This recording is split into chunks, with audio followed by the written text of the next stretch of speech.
السلام عليكم waxaan joogaa isbitaalkayaan joogaa waa la joogaa maamadii sakaraad waa tirahdeen sakaraad maaha sidee wax u gaareenay ida idinkaga sheekeynayso nabigeena ku saliyo allahumma salli ala sayyidina maxamed dadka been ha ka sheegina haddana waa tana hay maama see wax ku gaareen magacaaga ku bilaawo anigoo ah shukri gabadha albaabka soo garaacday gabadha albaabka waa ka furay dagaal ila hor imaaday waa ijiiday gabadha ma aqaani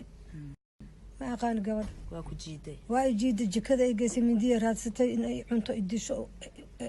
iraalka ahayd madoweyna ahayd wax qabiilkeed ma sheegi karo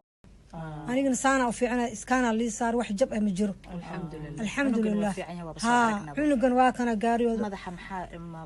ma ku daqartay wax yar mindiya ay gaarsiisay wax yar waa la tolay wajigana waa kaasa u jeedin waji waxa waa computer halkan igu dhufato bas feer iyo computer halkan waxyaabo badan bay gaarsiisay gacanteeda xataa waxa waaye waa u jeedin halkan way ka qaniintay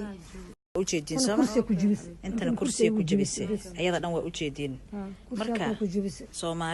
Soomaaliya beenta iska daayo oo waxaadan hubin ha soo gelinina dadka soo gelinayo ayaa adduunka iigu daranba oo dhahayo nina hadlay naaga hadlayso naag madooba nin ka qaaday laba gabdhood Soomaaliya dishay Soomaali ma dilin Soomaali miyay ahayd naagta ma aqaan qabiilkeeda maya Soomaali ma ahayd af Soomaali may kugula hadashay wajigeeda Soomaali mu eka shakligeeda Soomaali mu eka ajnabi madoobe ahayd ilaahay ka cabsada waatana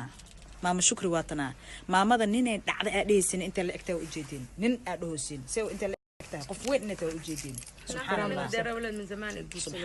subhanallah ilaahay ha ku caafiyo hooy macaan ilaahay ha ku caafiyo ilaahay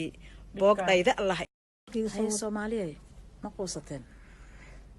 ninkii qamiis quusahay waxa la dhahay maxaa la dhigi jiray arbaco rafta ma la dhigi jirno ma quusateen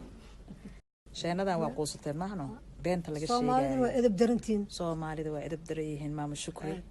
waxa waaye ilaahayna ha ku caafiyo ka sheekeeya waxa aad aragteen bal ka sheekeeya ilaahay inuu u boogadhayo ducadiina u baahan tahay